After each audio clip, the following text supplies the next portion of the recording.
Hello hello, তোমরা সবাই কেমন আছো? আশা করি তোমরা সবাই খুব ভালো আছো। তো তোমাদের সবাইকে আরও একবার আমার চ্যানেলে স্বাগত জানিয়ে আমি শুরু করছি আজকের ভিডিও।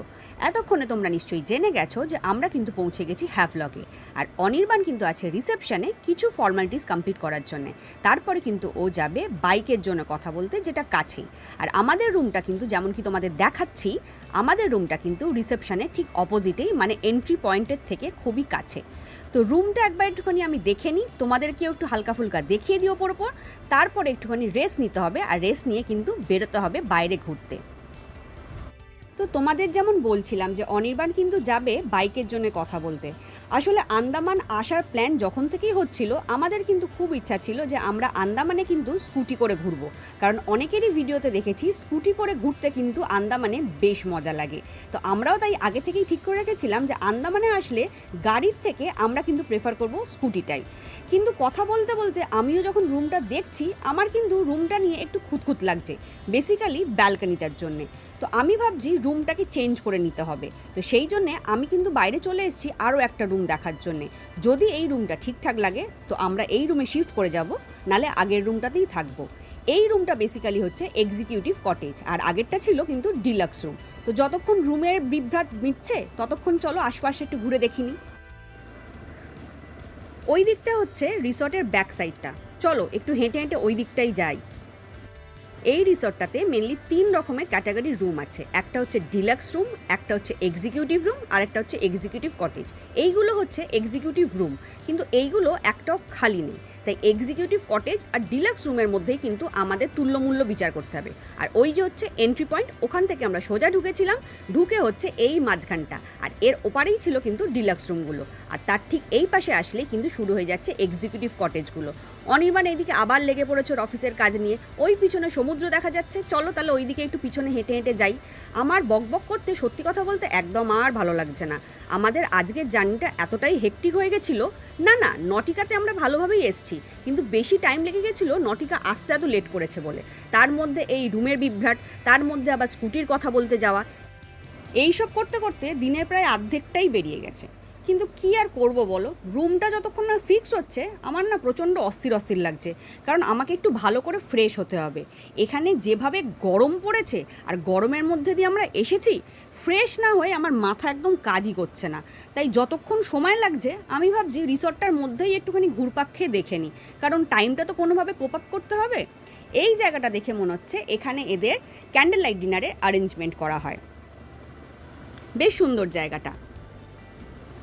আমার মনে হচ্ছে আরেকটাও জায়গা আছে ক্যান্ডেল লাইট ডিনারের জন্যে, কারণ আমি ভিডিও করতে করতে দেখলাম সমুদ্রের ঠিক কাছাকাছি আরও একটা সেট আপ মতন করা আছে। দাঁড়াও দেখি তো। হ্যাঁ, ওই যে দূরে আর একটা সেট আপ দেখা যাচ্ছে। আমার মনে হয় সমুদ্রের আরও কাছাকাছি যদি কেউ যেতে চায় ক্যান্ডেল লাইট ডিনারের জন্যে, সেইটার জন্যেই দুটো অ্যারেঞ্জমেন্ট করে রেখেছে। তো চলো একটু এগিয়ে দেখি সামনের দিকটা। ও আরেকটা কথা বলে রাখি, বলতে তো ভুলেই গেছিলাম, এই রিসর্টের তরফ থেকে কিন্তু স্কুবাও করা হয়। তাই এই রিসর্টে যারা থাকতে আসবে তারা কিন্তু ডিরেক্টলি এখান থেকেই স্কুবার জন্য বুকিং করতে পারবে। একদম এখান থেকেই ওরা কিন্তু বোটে করে নিয়ে যায় স্কুবার জন্যে। ওই যে সামনে সমুদ্র দেখা যাচ্ছে, ওইখান থেকে কিন্তু বোটগুলো ছাড়ে। চলো আরেকটু সামনে এগিয়ে গিয়ে দেখি।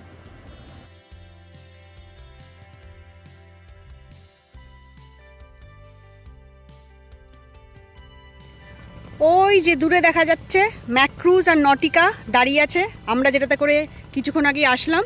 মানে এখান থেকে জেটি একদম দেখাই যাচ্ছে, খুব একটা ডিস্টেন্সে নয়। আমি জুম করে দেখিয়ে দিই। এই হচ্ছে জেটি হ্যাভলকের।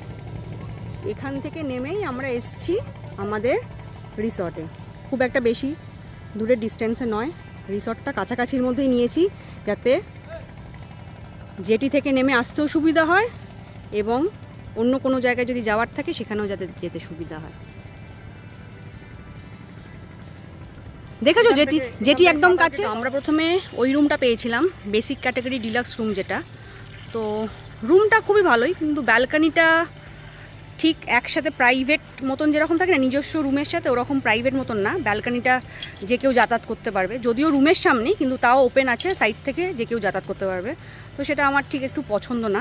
তো সেই জন্য আমরা এখন এই রুমগুলোতে শিফট হব, সেটার জন্য কথা বলছি, যেটা সাথে প্রাইভেট ব্যালকানি আছে।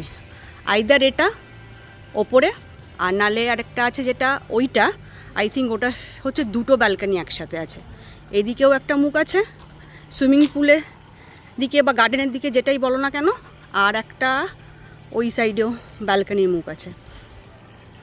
এই যে এদিকে একটা ব্যালকনি মুখ আছে, এদিকে একটা ব্যালকনি মুখ আছে। তো আইদার আমরা এইটাতে শিফট করবো ভাবছি, আর নাহলে ওইটাতে, ওই বেসিক ক্যাটাগরির ডিলাক্স রুমটায় থাকবো না। মেনলি হচ্ছে ওটা বড়, বিশাল বড়ই রুম। তোমরা পুরো ভিডিও আমি যেটা দেবো রুমের ডেসক্রিপশানে সেখানে দেখতেই পাবে। কিন্তু ওই ব্যালকনিটা সাইডে যদি একটা ব্লকেজ থাকতো ঠিক থাকতো, কিন্তু ব্যারিয়ার বা ব্লকেজটা নেই, ওটাখান দিয়ে মোটামুটি সবাই যাতায়াত করতে পারবে। সেই জন্য আমরা ভাবছি এটাতে শিফট করে যাবো। তো আমরা ফাইনালি শিফট হয়ে গেছি আমাদের নতুন রুমে।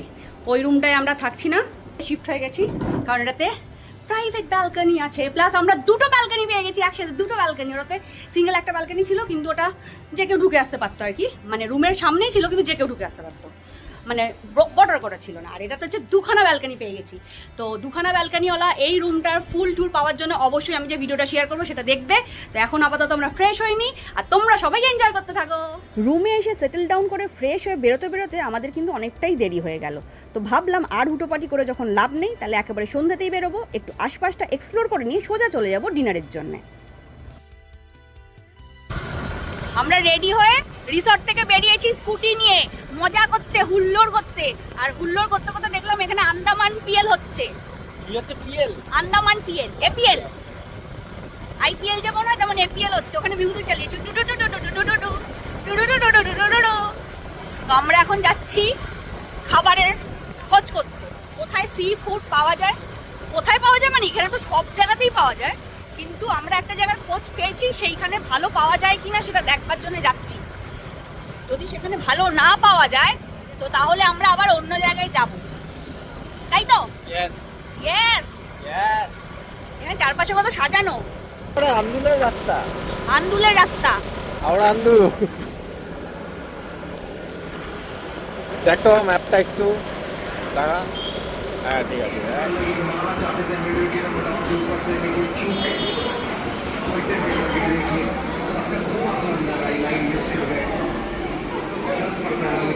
তো ফাইনালি সার্চ করতে করতে আমরা কিন্তু এসে পৌঁছেছি হ্যাভলগের দ্য ফেমাস সি ফুড রেস্টুরেন্টে। ডেসক্রিপশনে কিন্তু আমি এটা লিঙ্ক দিয়ে রাখবো, তোমরা চাইলে দেখে নিতে পারো। কিন্তু এখানে বসে খাবো না সেটাই ভাবছি প্যাক করে নিয়ে চলে যাব রিসর্টে, আর ওখানে গিয়ে বসে ল্যাদ খেতে খেতে খাবো। ক্র্যাব মশালা, চিকেন ফ্রাইড রাইস আর চিলি মাশরুম, আর তার সাথে জিও হটস্টার, অনির্বাণ আর আজকে আমাদের রাতের মেনু হচ্ছে এইটা।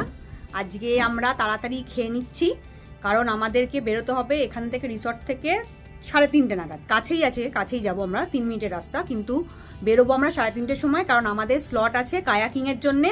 এখানে যে জলের মধ্যে যে বায়োলুমিনাসের সেই জল মতন করে জলে আর কি, জলের ভেতরে, তো সেইটা দেখবো, প্লাস হচ্ছে সানরাইজ দেখবো। রাইট কাটাও, লাকি আলি আসছে সামনে। লাকি আলি।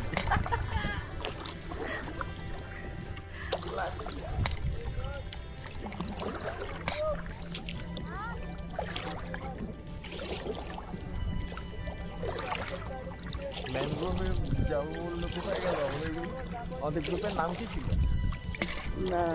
বারকোড না, বেয়ারফুট। হ্যাঁ, বেয়ারফুট, আচ্ছা।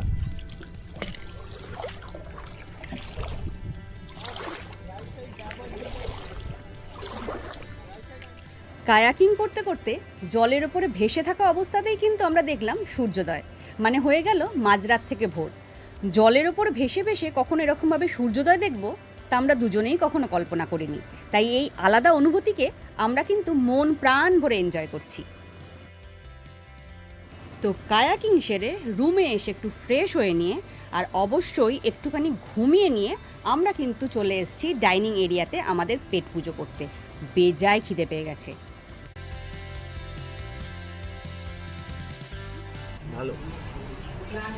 ভালো খুব ভালো। ভালো।